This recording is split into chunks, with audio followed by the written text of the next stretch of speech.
नमस्कार, आप देख रहे हैं सबसे बड़ा अखाड़ा में हूं आपके साथ शिल्पा। नुपुर शर्मा सुप्रीम कोर्ट गई तो थी राहत पाने के लिए, लेकिन हुआ उल्टा और कोर्ट ने ही उन्हें कड़ी फटकार लगा दी। नुपुर शर्मा के बयान के बाद देश भर में जो बवाल हुआ, उदयपुर में जो हत्याकांड हुआ, उसके लिए सुप्रीम कोर्ट ने सीधे सीधे नुपुर शर्मा को ही जिम्मेदार ठहरा दिया। कोर्ट ने बेहद सख्त टिप्पणी करते हुए कहा कि किसी पार्टी का प्रवक्ता होने से ऐसी बातें करने का लाइसेंस नहीं मिल जाता। दरअसल आपको बता दें कि नुपुर शर्मा कोर्ट में अलग अलग राज्यों में उनके खिलाफ दर्ज हुई एफआईआर को क्लब करने की अपील के साथ गई थी। वहां पर सुप्रीम कोर्ट ने इस मुद्दे पर सुनवाई करते हुए दिल्ली पुलिस से भी पूछ लिया कि आखिरकार नुपुर शर्मा की गिरफ्तारी क्यों नहीं की गई। कोर्ट ने कहा कि नुपुर की बड़बोली जुबान ने देश में आग लगाने का काम किया और इसके लिए उन्हें टीवी पर आकर माफी मांगनी चाहिए। कोर्ट की इतनी सख्त टिप्पणी के बाद नुपुर शर्मा का अब तक तो कोई बयान आया नहीं। वो माफी मांगेंगी नहीं मांगेंगी ये भी पता नहीं। हालांकि विपक्ष ने नुपुर के साथ साथ बीजेपी से भी माफी मांगने की मांग कर दी है और राहुल गांधी से लेकर असदुद्दीन ओवैसी ने कहा कि इसके लिए बीजेपी जिम्मेदार है और उन्हें भी देश से माफी मांगनी चाहिए। आज चर्चा इसी पर कि सुप्रीम कोर्ट की इस फटकार के बाद क्या अब बाज आएंगे गैर जिम्मेदार बयानवीर। Atmosphere in the country has been created by the ruling dispensation, right? It is not the person who has made the comment. It is the Prime Minister, it is the Home Minister, it is the BJP and the RSS that has created this environment in the country. This environment of anger, this environment of hatred, and frankly the creation of this environment in the country is an anti-national act. हम प्रधानमंत्री से appeal कर रहे हैं कि आप सिर्फ नुपुर शर्मा के प्रधानमंत्री नहीं हैं, आप देश के 133 करोड़ जनता के प्रधानमंत्री हैं, जिसमें 20 करोड़ के करीब मुसलमान भी हैं। आपको ये भी देखना पड़ेगा। तो हम प्रधानमंत्री से पूछना चाह रहे हैं कि नुपुर शर्मा को कब तक बचाएंगे? क्यों नहीं अरेस्ट करवाते आप? कब तक बचाएंगी भाजपा? भाजपा बचा रही है नुपुर शर्मा को। आप नुपुर शर्मा को बचा रहे हैं, दूसरी तरफ जुबैर को गिरफ्तार कर रहे हैं। नुपुर तो एक मोहरा है, ये एक्चुअली में भाजपा के लिए है। नुपुर को तो बलि का बकरा बनाया गया है। आज ये है, कल कोई दूसरा आएगा। अगर किसी को शर्म आनी चाहिए तो भाजपा को आनी चाहिए। प्रधानमंत्री हर मुद्दे पे बोलते हैं और पूरे देश में आग लग रही है। आज सुप्रीम कोर्ट भी ये कह रहा है प्रधानमंत्री चुप क्यों है। तो ये एजेंडा तो भाजपा का है। तो प्रतिक्रियाएं पर प्रतिक्रियाएं तो लगातार आ रही हैं। बहुत सारे सवाल भी खड़े होते हुए, मसलन क्या भड़काऊ बयानों का फटकार ही है इलाज? क्या तभी बानेंगे, तभी सुधरेंगे ये बयानवीर, चाहे वो किसी भी पक्ष से क्यों ना हो? क्या दिल्ली पुलिस करेगी अब नुपुर शर्मा को गिरफ्तार? क्योंकि अब उनसे सवाल जो पूछ लिया गया वो भी डांट के साथ। क्या नुपुर शर्मा को बचा रही है बीजेपी सरकार? सुप्रीम कोर्ट की सख्त टिप्पणी क्या इसी तरफ इशारा करती हुई? जुबैर गिरफ्तार और नुपुर पर सिर्फ एफआईआर? आज इन्हीं तमाम सवालों के इर्द गिर्द हम करने वाले हैं चर्चा। इस समय हमारे साथ एक खास पैनल जुड़ चुका है। पैनल का जल्दी से मैं आपसे तारुफ करवा देती हूँ। हमारे साथ बीजेपी प्रवक्ता आलोक वत्स मौजूद है, बहुत स्वागत है आपका सर। मुंतजिम किदवई साहब हमारे साथ मौजूद है, मुस्लिम धर्मगुरु है, बहुत बहुत स्वागत करती हूँ आपका। महंत परशुराम दास महाराज जी हमारे साथ उपस्थित है, हिंदू धर्मगुरु है, आपका भी बहुत स्वागत है। सुमन आहूजा हमारे साथ मौजूद है, वरिष्ठ अधिवक्ता, बहुत स्वागत आपका। राजनीतिक विश्लेषक पीयूष पंत जी भी हमारे साथ जुड़ चुके हैं, आपका भी बहुत बहुत स्वागत करती हूँ। सबसे पहले चर्चा की शुरुआत सुमन आहूजा जी आपके साथ। सुप्रीम कोर्ट की आज की इस प्रोसीडिंग पर, नुपुर शर्मा को लेकर इस तल्ख और सख्त टिप्पणी पर सबसे पहले मैं रिएक्शन चाहूंगी और जरा इस टिप्पणी के मतलब को समझना चाहूंगी कि सुप्रीम कोर्ट ने क्या कहने की कोशिश की है। जरा हमारे दर्शकों को एक बार क्लियर तरीके से बताएं और समझाएं। सुमन जी। शिल्पा जी, मैं सुप्रीम कोर्ट के फैसले का सम्मान करती हूँ। सुप्रीम कोर्ट ने अपने फैसले से ये बताया है कि सभी धर्म समान है, लेकिन personal as being a human मुझे कहीं कहीं ऐसा लगता है कि जो नुपुर शर्मा का बयान था, हाँ? वो क्रिया पर प्रतिक्रिया थी, वो कोई जानबूझकर सोची समझी प्लानिंग नहीं थी। आपने किसी को प्रवोक किया, वो एक एक्शन का रिएक्शन था कि जब आप किसी के धर्म पर घात करोगे तो वो प्रतिघात अवश्य करेगा ही करेगा। लेकिन माननीय सुप्रीम कोर्ट का जो बयान है कि नुपुर शर्मा के कारण जो पूरा का पूरा देश है आज वो आहत हुआ है, लेकिन मेरा मानना ऐसा है कि नुपुर शर्मा की वजह से देश आहत नहीं हो रहा, देश आहत हुआ जुबैर खान की वजह से, जिसने इस पूरे मुद्दे को ट्रांसलेट करके इस्लामिक देशों को भेजा, क्योंकि एक देश का एक आंतरिक मामला था ये जो बयान था, भले ही विवादित मामला था, लेकिन ये भारत का एक निजी मसला था, एक निजी मामला था जिसे भारत की सरकार अपने तरीके से हैंडल करती। भारत के अंदर किसी भी कोने में अगर कुछ हो रहा है तो जुबैर खान को ये हक नहीं था कि वो उसे अरबी लैंग्वेज में या अपनी किसी लैंग्वेज में ट्रांसलेट करके इस्लामिक देशों को भेजते। तो आज जो देश के अंदर आतंक और नफरत का जो माहौल है वो नुपुर शर्मा की वजह से नहीं है, वो तो फिर जुबैर कोर्ट खान को की आज वजह ये से क्यों है। कहना पड़ा, यही तो हम समझना चाह रहे हैं। आखिरकार आपने जिस तरह से समझाया कि भाई दरअसल ये एक्शन का रिएक्शन था, तो रिएक्शन पर तो टिप्पणी कर दी गई, एक्शन का क्या? देखिए, कोर्ट के जो हाथ होते हैं वो कानून के दायरे में बंधे होते हैं शिल्पा जी। हाँ। हमारे संविधान का आर्टिकल 19 हमें अभिव्यक्ति की आजादी देता है, लेकिन हमारी अभिव्यक्ति की आजादी सिर्फ तब तक है जब तक हम सामने वाले की गरिमा को आहत नहीं करते। ठीक है, जब नुपुर जी की गरिमा आहत हुई, ठीक है, जब हमारे भगवान के बारे में, हमारे भगवान का अपमान किया जाता है किसी भी धर्म के, हमारे संविधान के अंदर एक शब्द लिखा गया है सर्वधर्म समभाव, यानी सभी धर्म भारत के लिए संभाव हैं। जब सभी धर्म भारत के अंदर समान भागते हैं तो क्यों बार बार भारत के अंदर पिछले 4-5 साल से हमारे भगवानों का अपमान किया जा रहा है? क्यों सियोनी घोष को उस वक्त गिरफ्तार क्यों नहीं किया था जब वो भगवान शंकर के ऊपर, शिवलिंग के ऊपर कॉन्डम जैसी प्रतिक्रिया कर रही? सारे की सारी चीजें कहा थी। आज नुपुर शर्मा कहना चाहूंगी, नुपुर शर्मा ने जो भी बोला वो उन्हीं की पुस्तकों से लिखा हुआ तो बोला, उसने कुछ गलत तो नहीं बोला। जो उनकी पुस्तकों में, जो कुरान पाक में लिखा हुआ था, एक एक शब्द वही बोला। जो उन्होंने एक्शन का रिएक्शन किया क्योंकि उनके भगवान का अपमान हो रहा था, अपने भगवान के अपमान को होते वो चुपचाप नहीं देख पाई और उन्होंने उस पर प्रतिक्रिया दी। और जो सुप्रीम कोर्ट का जो आज का एक्शन था वो उनके जो दायरे हैं, हमारी जो स्पीच, फ्रीडम ऑफ स्पीच है, उसके अंदर सुप्रीम कोर्ट ने जो उनको बयान दी, उनको फटकार लगाई कि आपके इस बयान से पूरे देश के अंदर एक नफरत का और एक आतंक का माहौल है। वो उनके सुप्रीम कोर्ट की एक लिमिटेशन के अंदर हो गई कि हाँ, जितनी अभिव्यक्ति की आजादी दी गई थी, आपने अपनी अभिव्यक्ति सुप्रीम कोर्ट ने तो लिमिटेशंस के अंदर ये टिप्पणी कर दी, लेकिन इसका किस तरह का इम्पैक्ट पहुंच रहा है? पीयूष पंत जी, चर्चा में आगे मैं अब आपके साथ बढ़ना चाहूंगी और अब आपसे समझना चाहूंगी कि जिस तरह से टिप्पणी के जरिए देश में आग का जिक्र सुप्रीम कोर्ट की तरफ से किया गया, सर समझे से, और क्या ये आग सिर्फ नुपुर शर्मा के इस बयान के बाद फैली, भड़की, या फिर इसके पीछे उन तमाम लोगों को भी जिम्मेदार ठहराया जाना चाहिए जिन जिन लोगों ने इस मामले को तूल दिया? मैं ये कहना चाहूँगा, पहली बात तो ये कि मैं ये कहना चाहूँगा कि राजनीतिक विश्लेषक मुझे ना कहें तो ज़्यादा अच्छा, मैं पत्रकार हूँ, क्योंकि राजनीतिक विश्लेषक आजकल कोई भी हो जाता है। ठीक है। धर्मगुरु भी राजनीतिक विश्लेषक हो जाते हैं। तो इसलिए अब आपने जो बात कही तो निश्चित रूप से देखिए, सुप्रीम कोर्ट ने ये बात कही है, जस्टिस सूर्यकांत ने जो बात कही है बहुत गंभीर बात है, और निश्चित रूप से जो है कि ये जिम्मेदारी के साथ सुप्रीम कोर्ट ने ये बात कही है, और सुप्रीम कोर्ट की बात को इस तरह से हल्के से कह देना और कि मतलब कि जो लिमिटेशन है, मुझे नहीं लगता है कि वो प्रॉपर है। और वो ये सही बात है कि जिस तरह से देखिए सुप्रीम कोर्ट ने क्या कहा कि आप या तो किसी एजेंडे के तहत, पॉलिटिकल एजेंडे के तहत आपने ये बात कही, या तो आपने जो है कि इसको जो है कि किसी दूसरे अन्य गतिविधियों के गतिविधियों के तहत इस बात को कही, या आपने जो है पब्लिसिटी बटोरने के लिए इस तरह का स्टेटमेंट दिया। हाँ।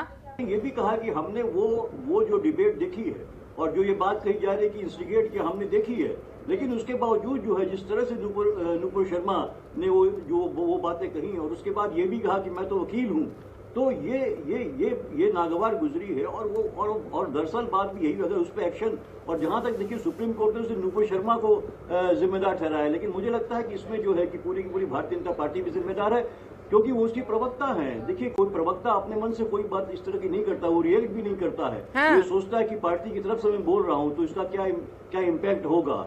और दूसरी बात है, कोर्ट ने देखिए उस चैनल की भी भर्त्सना करी है जिसको ये डिबेट करवा रहा था इस टॉपिक पे। हमें ये भी ध्यान देना होगा कि सिर्फ नुपुर शर्मा की बात नहीं की है, वो चैनल्स की भी बात करी है, जो इस तरह की जो है कि एक एजेंडा के तहत जो इस तरह की जो है कि विषयों को उठाते हैं जब तक सबजुडिश मामला हो।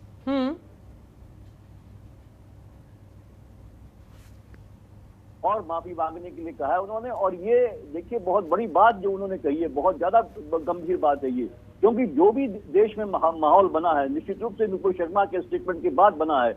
और ये एक देखिए लगातार कोशिश हो रही है, ये हम जो देख रहे हैं कि आरएसएस के द्वारा और उसकी जो राजनीतिक शाखा है भारतीय जनता पार्टी के द्वारा इस तरह का माहौल पैदा करने का, और अंत में ये स्थिति बन रही है। आज देखिए जो मामला राजस्थान में हुआ वो एक, क्योंकि हम देखते हैं कि जो इस्लामिक धर्म में कट्टरपन बहुत ज्यादा है। हाँ। और इस तरह के लोग जो है उसका फायदा उठाते हैं और जो है कि वो इस तरह के एक्ट करते हैं, और आप इतना ज्यादा माहौल बिगाड़ रहे हो। तो हमने देखा कि बहुत से इस तरह की प्रतिक्रियाएं नहीं हुई, लेकिन अंत में वही हो गया जो हम नहीं चाहते थे, ये देश नहीं चाहता था, और कोई भी नहीं चाहता, इस देश का नागरिक नहीं चाहता था कि इस तरह की चीजें हो कि किसी की गर्दन उड़ा दी जाए। इसमें ये है, तो ये जो इसकी बहुत भर्त्सना होनी चाहिए। लेकिन ये वही माहौल जो पैदा धीरे बिल्डअप हो रहा है पूरा सरकार के द्वारा, देखिए जो बिल्डअप हो रहा है लगातार, जो है भारतीय जनता पार्टी के द्वारा बिल्डअप हो रहा है। एक जो ठीक है, आपके मुताबिक ये पूरा नैरेटिव सेट किया जा रहा है, माहौल बिल्डअप किया जा रहा है।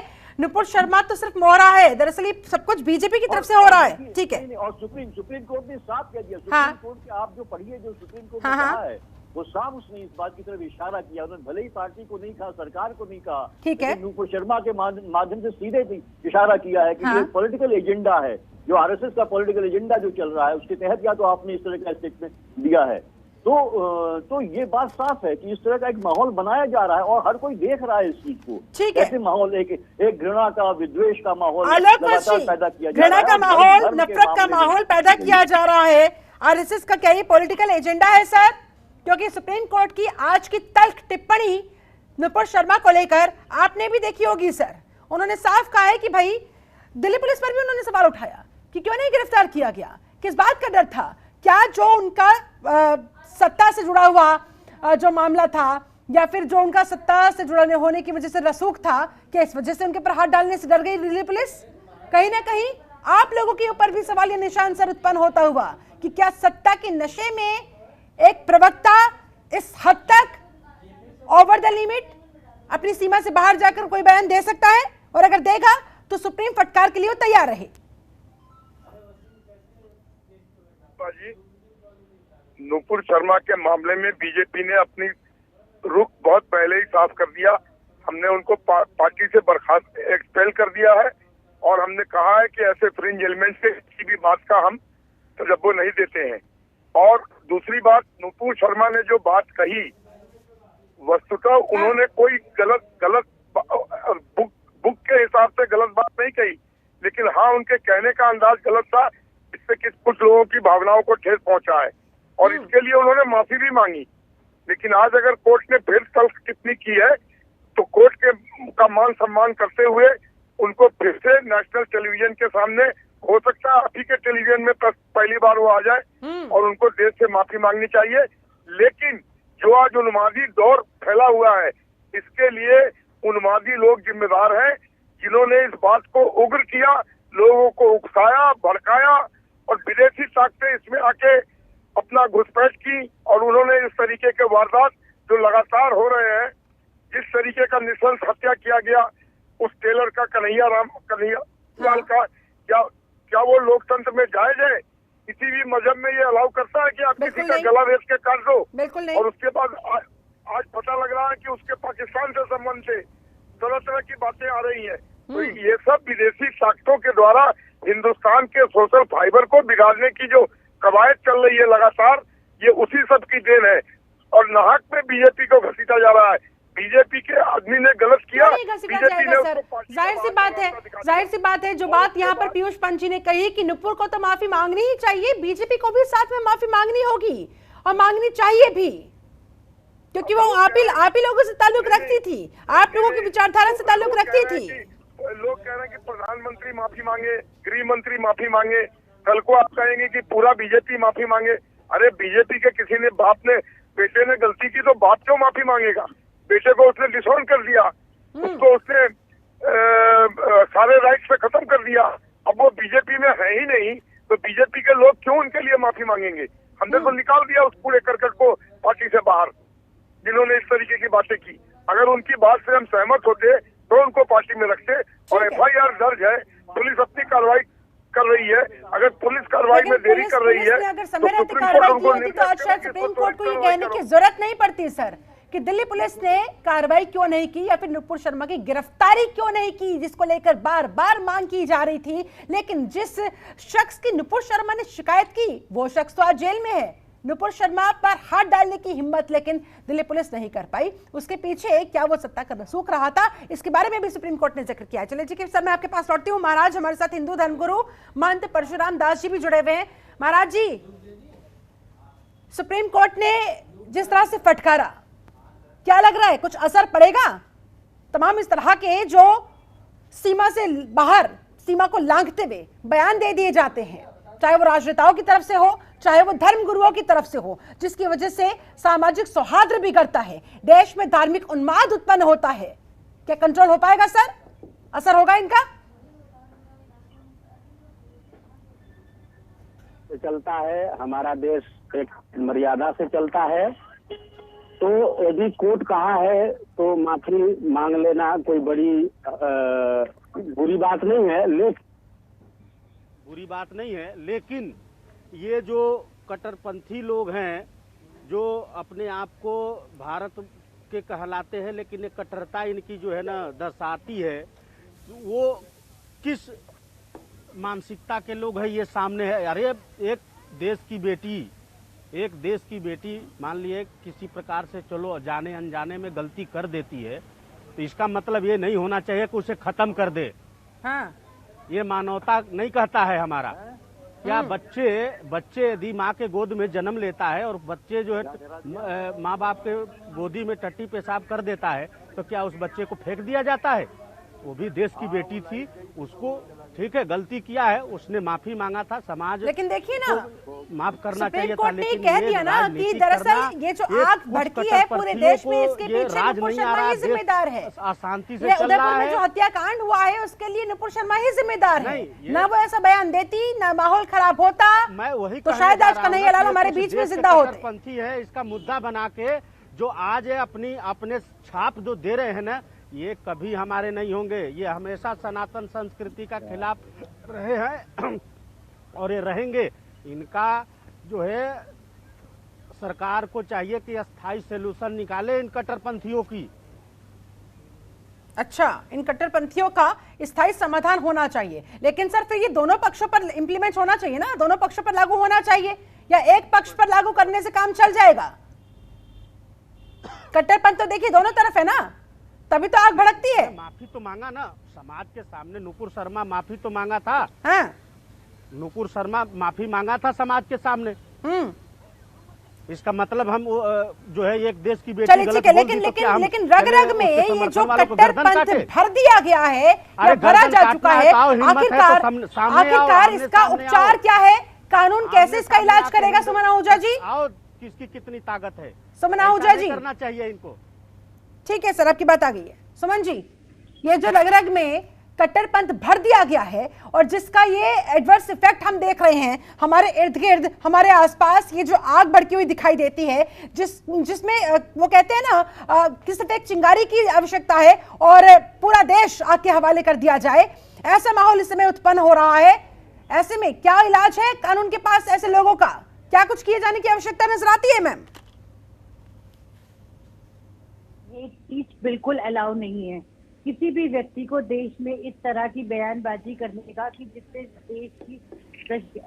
देश की शांति और सुरक्षा खतरे में आ जाए। इस तरह की बयानबाजी का बिल्कुल भी अधिकार नहीं है। परंतु नुपुर शर्मा की जो इंटेंशन थी, देखिए किसी भी चीज में हम जब हम कोर्ट में भी जाते हैं तब उसका उद्देश्य देखते हैं कि सामने वाला जो कार्य देखता है उसे मेंटरिया बोलते हैं कि सामने वाले का जो काम कर रहा है उसका उद्देश्य क्या था। नुपुर शर्मा का उद्देश्य इस देश को या देश के लोगों की भावनाओं को आहत नहीं करना था। तो एक कुरीति को, जिस तरह से हिंदू धर्म में, सनातन धर्म में बहुत सारी कुरीतियां थी, सती प्रथा थी, बाल विवाह था, ये सारी कुरीतियां हिंदू धर्म में भी थी। जब उनके देवी देवताओं का अपमान हुआ उनकी आंखों के सामने तो उन्होंने एक कुरीति को उजागर किया कि किस तरह से कुरान के माध्यम से कि एक 9 वर्ष की बच्ची का विवाह हो रहा है, तो वो एक कुरीति की बात कर रही थी। जो एक महिलाओं के अधिकारों की भी बात थी, लेकिन इस पूरी की पूरे तो फिर मैं ये नहीं समझ पा रही हूँ, फिर वो उदयपुर हत्याकांड के लिए जिम्मेदार कैसे ठहरा दी गई? अगर उन्हें अधिकार है उस बारे में बात करने का, जिसके बारे में वो जिक्र कर रही थी, बात कर रही थी, संविधान उन्हें वो अधिकार देता है, तो फिर वो उदयपुर हत्याकांड के लिए कैसे फिर वो रिस्पॉन्सिबल हो गई?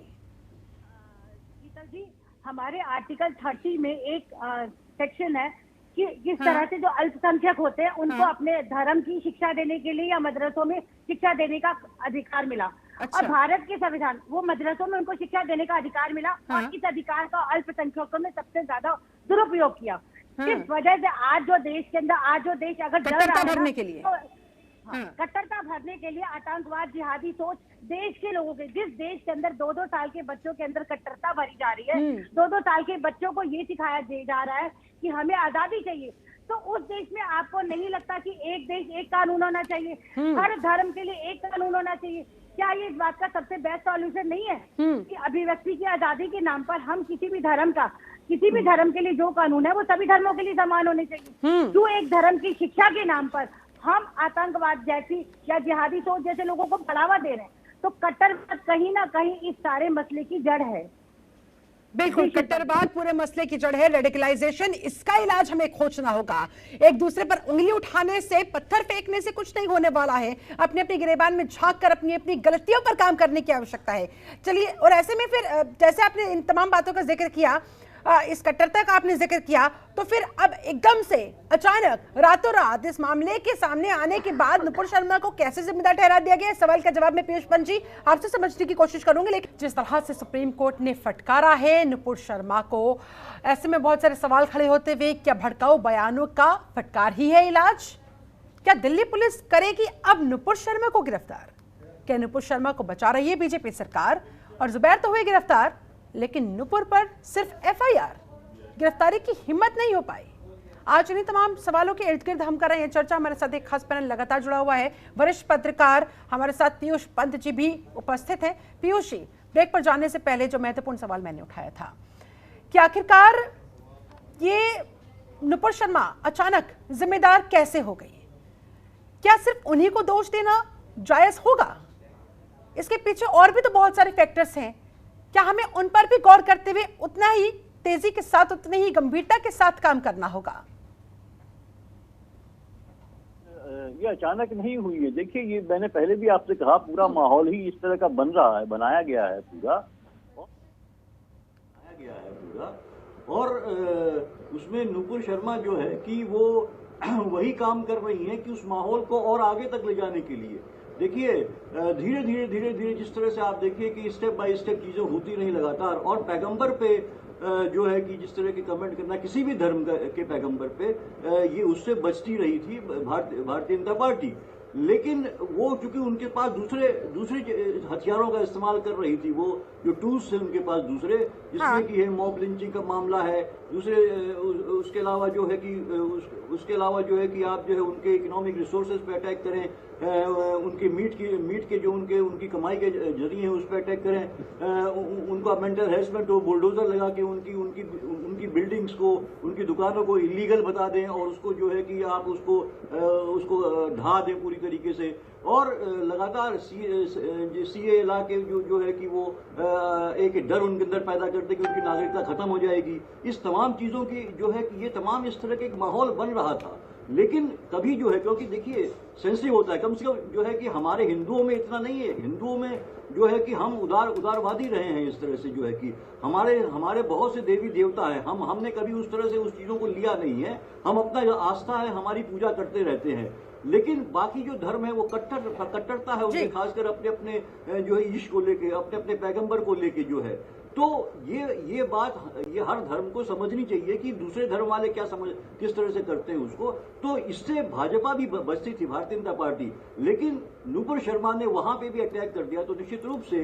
लेकिन सर, जब बात फटकार पर आ ही गई है तो सर फिर ये भी तो सवाल खड़े होते हैं ना कि जब दूसरे पक्ष की तरफ से इस तरह के भड़काऊ बयान दिए जाते हैं, उन्हें क्यों नहीं फटकारा जाता? उनके ऊपर इस तरह की सख्ती फिर क्यों नहीं दिखाई देती है सर? और ऐसे बहुत सारे बयान आपने भी सुने हैं सर, मैं भी जानती हूँ। तो सर फिर ये सवाल भी जहन में आता है। नहीं, देखिए, उसमें भी होते ही फटकार के यहाँ तो सीधे एक्शन हो जाता है। यहाँ पे तो स्टेट जो है कि वो एक्शन ले लेता है, उनके खिलाफ एफआईआर होती है और उनको जेल भेज दिया जाता है। लेकिन नूपुर शर्मा के खिलाफ एफआईआर भी हुई तो भी दिल्ली पुलिस ने कोई एक्शन नहीं लिया, ये खास सुप्रीम कोर्ट भी कह रहा है। और अरेस्ट की तो बात ही दूर की है, सुप्रीम कोर्ट ने तो ये कहा कि उसने कहा कि आप कोऑपरेट कर रहे थे, उसने कहा कि मैं तो कोऑपरेट कर रही थी। इसमें दोनों का क्या आपके लिए जो है रेड कारपेट बिछा हुआ था। जो आप अपना आपकी जो पावर है, ताकत है, उसके आधार पे आप चाहती हैं कि चीजों को हो। तो ये साफ कोर्ट ने ये कहा है कि एक्शन क्यों नहीं हुआ, एक्शन क्यों नहीं हुआ, गिरफ्तारी क्यों नहीं हुई, दिल्ली पुलिस आखिर क्यों संकुचाई हुई थी? आलोक वत्स जी, सीधे सीधे देखिए सर, आप लोगों पर फिर ये सवाल खड़े होते हैं क्योंकि दिल्ली पुलिस किसके अंडर है? आप लोगों के अंडर है। तो यही बात तो सवाल जो सुप्रीम कोर्ट ने उठाया कि एफआईआर करके उन्होंने माफी मांग ली, बात खत्म हो गई, गिरफ्तारी क्यों नहीं हुई? अगर हो जाती, वक्त रहते कार्रवाई कर देती दिल्ली पुलिस, तो शायद आज आग इतनी नहीं भड़कती।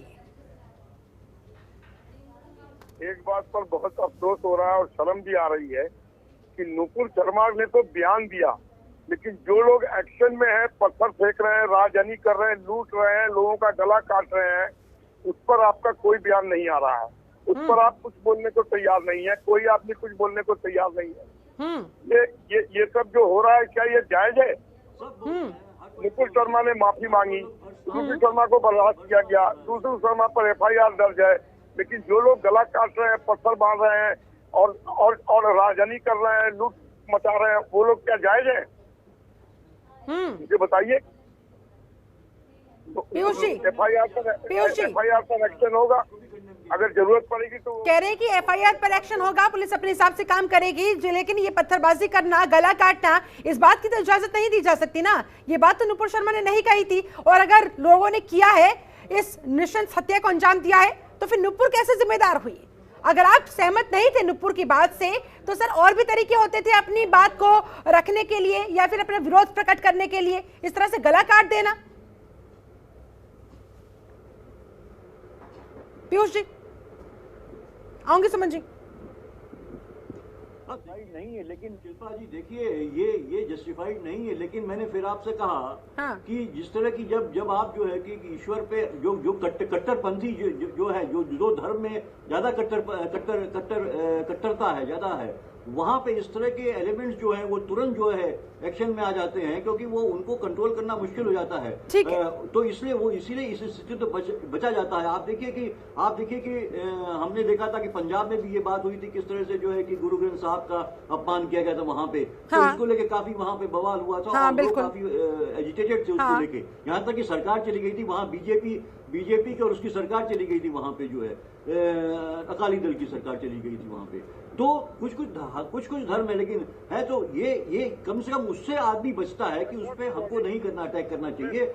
अब वो सिरफिरे लोग हैं जिन्होंने ये सिरफिरे लोग हैं जिन्होंने ये एक्शन किया। ये एक्शन बिल्कुल नहीं किया जाना चाहिए था, क्योंकि किसी भी हालत में जो है कि हत्या जो है जायज नहीं ठहराई जा सकती है। आप इंसान की हत्या नहीं कर सकता है, धर्म की इजाजत नहीं देता है, लेकिन सिर्फ और धर्म के नाम पर तो कतई नहीं। सुमन जी कुछ कहना चाह रही है, लेते हैं सुमन जी। तो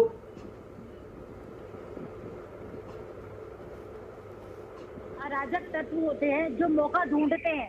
हाँ। तो इस तरह जब नुपुर ने बयान दिया तो वो अराजक तत्व जो थे वो तैयार हो गए और उन्होंने देश में अराजकता फैलाने का अपना काम कर दिया। हाँ। जबकि ये कोई इतना बड़ा, सबसे बड़ी बात ये है, और उन अराजक तत्वों को शय कौन दे रहा है? क्योंकि इस वक्त जो देश में माहौल तैयार किया जा रहा है वो बीजेपी वर्सेस ऑल माहौल तैयार किया जा रहा है। तो उन अराजक तत्वों को एक मौका मिल गया कि जैसे ही नुपुर शर्मा ने एक नेशनल टीवी पर अपना बयान दिया और उनके साथ कट्टरपंथी लोग मिलकर इस देश में अराजकता और तुष्टीकरण की राजनीति करने लग गई और इस देश के अंदर इस तरह से आग और नफरत का माहौल तैयार हो गया। और एक बात मैं आपसे पूछना चाहूंगी, जिस तरह से इस देश में हर चीज का पैरामीटर है, जिस तरह से मैंने अभी आपको बताया कि अभिव्यक्ति की आजादी है, तो क्या इस देश में किसी भी धर्म के लिए इस धर्म की क्या लिमिटेशंस है? धर्म का क्या मतलब होता है? किसी भी धर्म का सबसे बड़ा मतलब, किसी भी धर्म को डिफाइन करने का सबसे बड़ा मतलब ये है कि मानवता से बड़ा कोई धर्म नहीं है, देश से बड़ा कोई धर्म नहीं है। तो ये नफरत और ये मजहबी ताकतें इस देश को जलाने का काम कैसे कर सकती हैं? वो लोग, वो जो कट्टरपंथी लोग जो भारत माता की जय बोलते हुए भी कतराते हैं, जिनके लिए धर्म पहले है, मजहब पहले है, ठीक है, वो लोग किस तरह से, ठीक है। तो किस तरह जैसे से काम- जैसे नुपुर शर्मा को जिम्मेदार ठहराया जा रहा है, उससे कहीं ज्यादा जिम्मेदार तो ये कट्टरपंथ है, ये रेडिकलाइजेशन है जो दोनों धर्मों में इस समय हो रहा है। महाराज हिंदू धर्मगुरु हमारे साथ लगातार जुड़े हुए हैं, आप क्या कहेंगे इस पर, और कैसे इस कट्टरपंथ पर लगाम लगाई जाए, क्योंकि ये दोनों ही पक्षों के लिए, दोनों ही धर्मों के लिए बेहद खतरनाक है। महाराज जी।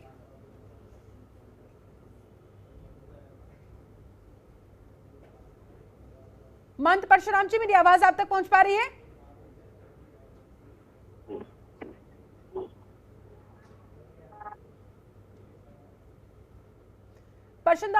परशुराम दास महाराज जी, क्या मेरी आवाज आप तक पहुंच रही है? आवाज कट रही। हाँ सर, बोलिए बोलिए बोलिए सर। जी महाराज जी, मेरा आपसे सवाल ये है कि ये कट्टरपंथ, उससे भी तो उतना ही जिम्मेदार ठहराया जाना चाहिए ना, उस पर भी तो बात होनी चाहिए ना, और उस पर कैसे लगाम लगाई जाए, इस पर चर्चा होनी चाहिए। तो कैसे लगाम लगाई जानी चाहिए, क्योंकि ये दोनों ही धर्मों के लिए, दोनों ही पक्षों के लिए इक्वली डेंजरस है, उतना ही खतरनाक है। देखिए, ये कुछ मुट्ठी भर ये कट्टरपंथी जो है ना, हमारे देश को माहौल बिगाड़ने में जो लगे हैं, ये तो नुपुर शर्मा एक बहाना है।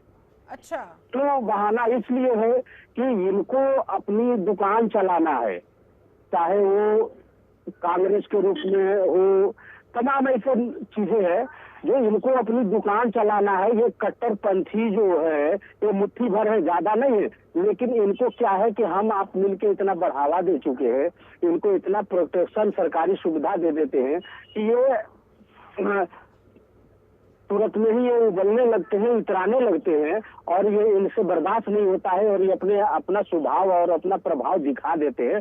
तो इसमें तो सरकार को चाहिए। लेकिन आपको नहीं लगता सर, सरकार तो बाद में आती है, हम लोग समाज में रहते हैं, हम आपस में एक दूसरे के साथ भाईचारे की बात करते हैं, गंगा जमुनी तहजीब की बात करते हैं। सरकार तो, प्रशासन तो बात की बात है सर, लेकिन क्या आपको नहीं लगता हमें अपने अपने कट्टरपंथ पर लगाम लगाते हुए भाईचारे को बढ़ावा देने की आवश्यकता है? न कभी ये भाईचारा बन पाएंगे, इनकी भाईचारा, इनकी राज नहीं आती है। ये तो भाईचारा बना के पेट में छुरी मारने का काम करते हैं। ये आज तक का इतिहास उठा के देख लीजिए इन सब का।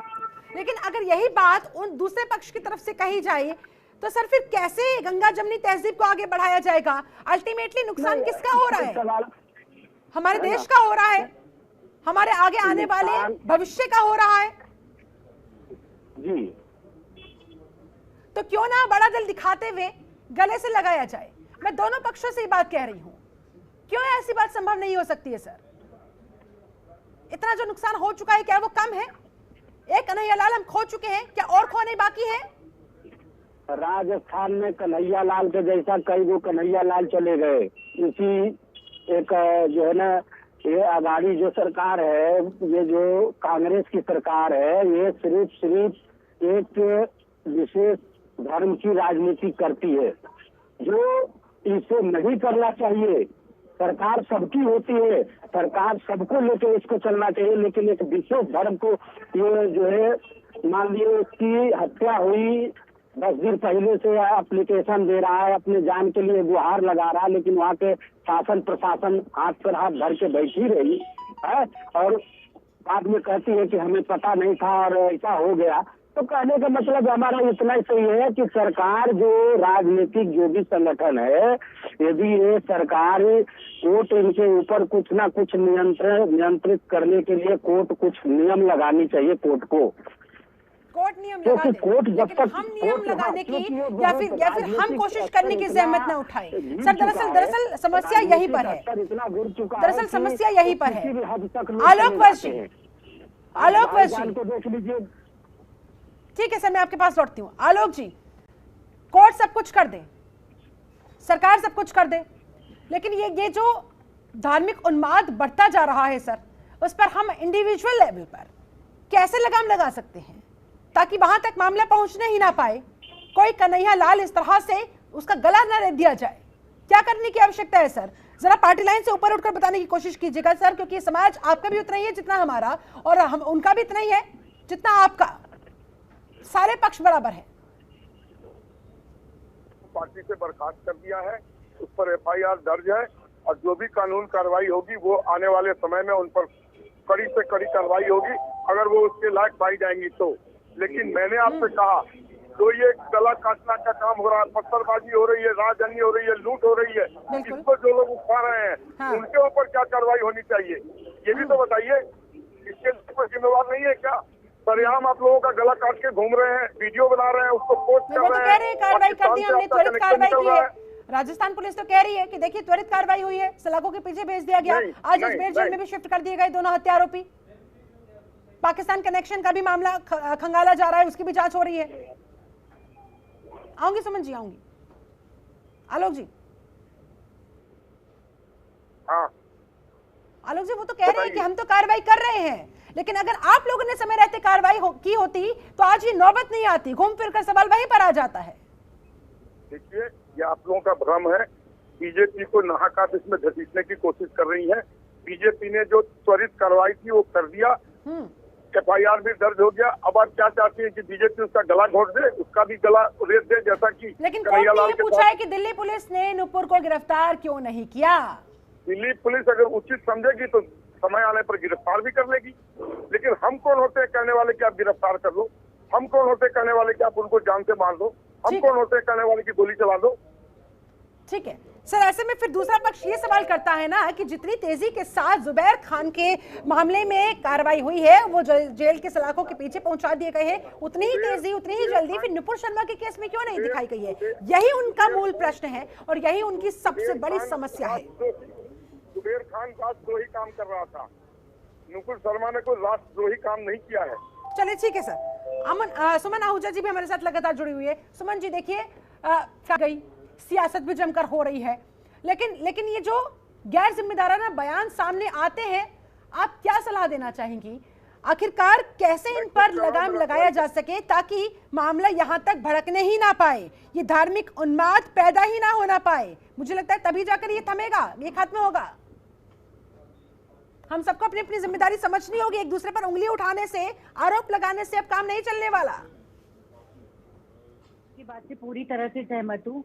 हम सभी को थिंक बिफोर वी लीड, हमें हमेशा बोलने पहले उसे तोलना चाहिए। जिस वक्त नुपुर शर्मा ने ये बयान दिया, वो अपने इस तरह से फ्लो में वो बहक गई और उन्होंने इस तरह का इससे उनकी जिम्मेदारी से वो अपनी मुक्त नहीं हो सकती कि देश कैसा डाउन। लेकिन बयान के बाद इस तरह के नुपुर करोड़ क्या देश के अंदर, इस देश का माहौल इतना बिगड़ चुका है कि एक महिला इस देश के अंदर सुरक्षित नहीं है। हम तब बात करते हैं, आप बताइए कि एक महिला को खुलेआम नेशनल टीवी के ऊपर वीडियोस वायरल करके इस तरह के बयानबाजी की जा रही है कि जो व्यक्ति नुपुर शर्मा का रेप करके आएगा उसको 1 करोड़ का इनाम दिया जाएगा। तो क्या हमारे देश का संविधान ये अलाउ करता है? क्यों नहीं इस देश में जो धार्मिक उन्माद को रोकने के लिए धर्म को लेकर स्पेशल, देखिए संविधान में अमेंडमेंट होते रहे हैं, तो अब संविधान में ऐसा अमेंडमेंट क्यों नहीं हो सकता कि सभी धर्मों के लिए एक समान कानून बने कि हम सभी धर्मों की रिस्पेक्ट करें। यदि मैं आपके धर्म की इज्जत करती हूँ तो आपको भी मेरे धर्म की इज्जत करनी होगी। मेरे देवी देवता का अपमान करने का, तो इस तरह के अमेंडमेंट की मैं आज भारतीय संविधान से, आपके चैनल के माध्यम से, भारतीय कानून से, सुप्रीम कोर्ट से, भारतीय संविधान से आशा करती हूँ और प्रार्थना करती हूँ कि इस देश के अंदर एक ऐसा कानून बनाया जाए या कुछ ऐसा अमेंडमेंट ऐसा किया जाए। और इस तरह के अमेंडमेंट की कितनी आवश्यकता है पीयूष पंत जी? आज के धार्मिक उन्माद को, आज के तारीख में इस माहौल को देखते हुए देखिए कानून से क्या होगा, ये देखिए ये जो मानसिकता पैदा होती चली जा रही है और इसको प्रेशर मिला हुआ है, राजनीतिक प्रेशर मिला हुआ है वो। जब तक राजनीतिक प्रेशर नहीं होगा, यहाँ तो सरकार का भी प्रेशर मिला हुआ है। सरकार सेलेक्टिवली जिस तरह से एक्शन लेती है और सरकार जो है कि दोनों जो भी इसके लिए जिम्मेदार हो, कोई किसी भी पक्ष का हो, उस पर एक्शन होना चाहिए। लेकिन सरकार लगातार सेलेक्टिवली एक्शन लेती है। सरकार इस माहौल को आगे बढ़ाने में जो है फैसिलिटेट करती है चीजों को, तो फिर इस तरह की चीजें होंगी। ये मानसिकता पैदा की जा रही है। ठीक है, आपके मुताबिक कानून बनाने से कुछ नहीं होने वाला है, मानसिकता को बदलना होगा। दिलों से इस नफरत को, क्या होगा? कानून देखिए ठीक है, इस मजहबी नफरत को दिलों से मिटाने की आवश्यकता है। निर्भया कांड के बाद देखिए कानून कितना हुआ। हाँ, लेकिन आज भी दिमाग में हमारे रेप करने की जो प्रवृत्ति आज भी बैठी हुई है, आज भी घटनाएं हो रही हैं, केसेस कम होने का नाम नहीं ले रहे। बिल्कुल सही बात। जब तक आपकी मानसिकता को दूषित कर दिया जाता है, उसका परिणाम होता है। और ये मानसिकता बदलने की आवश्यकता बार बार मैं इसी बात पर जोर दे रही हूं, महसूस हो रही है। इस कट्टरपंथ को यहीं पर थामने की आवश्यकता महसूस हो रही है महाराज जी। और आप तो बेहद महत्वपूर्ण पद पर बैठे हुए हैं, हिंदू धर्म गुरु हैं, जाहिर सी बात है आपकी भी फिर उतनी ही जिम्मेदारी बनती है सर। सबसे बड़ी बात तो ये है। ठीक है पीयूष जी, आती हूँ आपके पास। महाराज जी कि जो आम हिंदू परशुराम दास जी,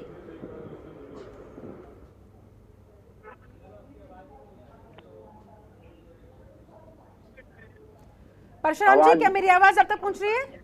जी हाँ सर, हम इसी बारे में डिस्कस कर रहे थे। जैसे कि सुमन जी ने कहा कि भाई कानून बनाने की आवश्यकता है, एक ऐसा कानून जिसमें यह लिखा गया हो कि हमें हर धर्म की रिस्पेक्ट करनी है, सारे धर्म उसमें बराबर है और हमें हर धर्म की रिस्पेक्ट करनी होगी। एक अमेंडमेंट लाने की आवश्यकता वो बता रही है। लेकिन पीयूष जी कह रहे हैं कि भाई कानून बनाने से क्या होगा या फिर अमेंडमेंट लाने से क्या होगा, जब तक मानसिकता नहीं बदलेगी, जब तक दिलों से नफरत नहीं मिटेगी। ऐसे में आप बहुत महत्वपूर्ण पद पर बैठे हुए हिंदू धर्म गुरु हैं, आप क्या जिम्मेदारी के साथ इस मामले में सहयोग देना चाहेंगे? जी, मैं यही बोल रहा हूँ कि जब तक हम अपने आप से मानसिकताओं को खुद नहीं रखेंगे, तब तक हम एक दूसरे के प्रति नफरत के भाव रखेंगे तो कोर्ट नहीं कुछ भी कर लेंगे, संभव नहीं है। कोर्ट क्या हर घर जाके कोर्ट बैठेगी क्या? नहीं बैठेगी। हर घर पुलिस जाके बैठेगी क्या? नहीं बैठेगी। हम सबको मानसिकताओं को बदलने की जरूरत है।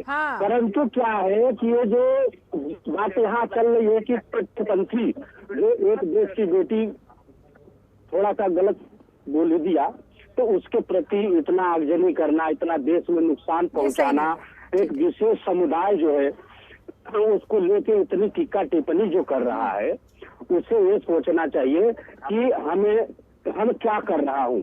उसका भी एक नियम होता, उसके नियम के तहत तो चलता, नियम के तहत कोर्ट जाता और भी संविधान बनाई गई है, उसके पास जाता, तमाम उसके ऊपर केस मुकदमा हुआ है, हर देश में हुआ है, हर प्रदेश में हुआ है, पर कानून काम करता।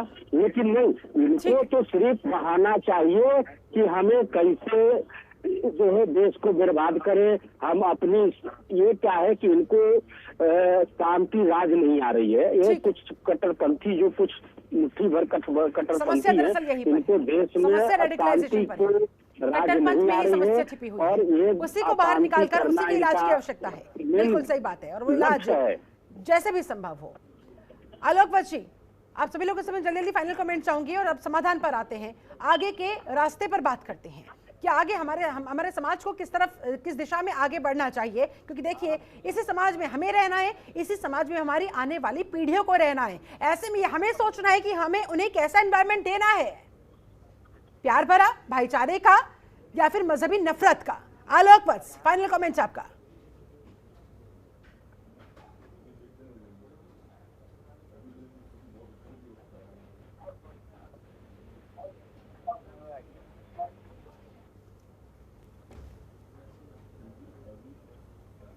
आलोक जी, क्या मेरी आवाज आप तक पहुंच पा रही है? लगता है संपर्क हमारा कट गया है। इसी सवाल का जवाब मैं आपसे लेना चाहूंगी पीयूष पंत जी, कैसे आखिरकार ये संभव किया जाए, कैसे समाधान की तरफ आगे बढ़ा जाए और कैसे एक शांतिपूर्ण और सौहार्दपूर्ण माहौल क्रिएट किया जाए आज के माहौल के विपरीत, क्या करने की आवश्यकता है सर? आपसे कहा कि अपनी मानसिकता को हमें बदलना होगा और ये जो हमारे मानसिकता में ये जो घृणा भर दी जा रही है धर्म के नाम पे, वो भी धर्म के नाम पे, और इससे हमें जो है कि अपने को दूर रखना होगा। धर्म कभी भी जो है आपका निजी जीवन का हिस्सा होता है। आप अपने हिसाब से धर्म को फॉलो करते हैं, वो ठीक है, लेकिन जब है आपका जो है कि राजनीति में प्रवेश कर जाता है, तब से खतरनाक हो जाता है। और उसी का परिणाम आज हम देख रहे हैं कि राजनीतिक फायदे के लिए धर्म का इस्तेमाल किया जा रहा है, धर्म के नाम पे लोगों को बांटा जा रहा है और धर्म के नाम पे घृणा पैदा की जा रही है। और आपको ये बताया जा रहा है कि आप जो है इस धर्म के मानने वाले हो, आपको ये खतरा है। धर्म के हिसाब से अगर आप शासन चलाओगे तो ये बहुत खतरे पैदा होंगे। ये हमने दुनिया भर में देखा है, इस तरह खतरे पैदा होते रहे हैं, लगातार है। और ये हमारे देश में नहीं था, लेकिन अगर आप देखिए कि 2014 के बाद से लगातार इस तरह की प्रवृत्ति हमें दिखाई दे रही है, जिसके परिणाम अब जो हम नहीं चाहते थे कि जिस तरह की घटनाएं हो, इस तरह की घटनाएं जो है इंसान का दुश्मन पैदा हो जाए और इस तरह की जो है कट्टरवादी जो है। आपका फाइनल कमेंट सुप्रीम कोर्ट की इस फटकार का मैडम कितना होगा असर, कंक्लूजन आपका?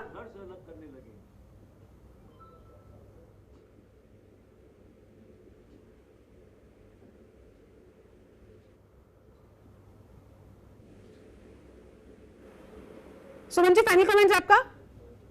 हाँ जी शीतल जी, देखिए हम एक बात कहते हैं, मजहब नहीं सिखाता आपस में बैर करना, पर जिस देश के अंदर छोटे छोटे बच्चों के हाथ में जब कलम और किताब होनी चाहिए, उन बच्चों के हाथ में अगर आप बंदूक पकड़ा देंगे तो उनकी मानसिकता कैसी होगी? जब 2-2 साल के बच्चों को हम ये सिखाएंगे कि हमें आजादी चाहिए, तो क्या उन बच्चों के अंदर आतंकी मानसिकता नहीं आएगी? आज संसार के अंदर कितने ऐसे देश हैं जो इस्लाम मुक्त अपने आप को मुक्त करे? क्यों ये आतंकी सोच? जब हमारे देश में हर तरह से सुविधाएं दी जा रही है, एक धर्म एक, जब हम कहते हैं कि भारत एक ऐसा देश है एकता में अनेकता की बात करते हैं, तो ये नफरत का माहौल क्यों पैदा करते हैं? जिस मिट्टी में हम पैदा हुए हैं, इस नफरत के माहौल को खत्म करने की आवश्यकता है और ऐसे में हम सबके सहयोग की इसमें दरकार है। हमें अपने अपने स्तर पर अपनी जिम्मेदारी को समझते हुए इसमें सहयोग करना होगा। इस धार्मिक कट्टरता को खत्म करने की तरफ ईमानदारी के साथ प्रयास करना होगा। बहुत बहुत शुक्रिया आप सभी खास मेहमानों का मेरे साथ चर्चा में जुड़ने के लिए, समय निकालने के लिए बहुत धन्यवाद आप सभी का। कुल मिलाकर धर्म कोई बुरा नहीं होता, लेकिन बुरे व्यक्ति हर धर्म में मौजूद होते हैं। ऐसे में उन बुरे व्यक्तियों को पहचानने की आवश्यकता है, उनसे दूर रहने की आवश्यकता है, क्योंकि यही बुरे व्यक्ति धर्मों को बुरा बनाने की कोशिश करते हैं, तमाम धर्मों को आपस में लड़वाने की कोशिश करते हैं अपने फायदे के लिए। ऐसे में सतर्क रहिए। फिलहाल मेरे साथ इस चर्चा में जुड़ने के लिए आप सभी का बहुत शुक्रिया। बने रहे जनतंत्र टीवी के साथ। नमस्कार। खबरों के निष्पक्ष विश्लेषण के लिए सब्सक्राइब करें Jantantra TV and press the bell icon. Never miss any update.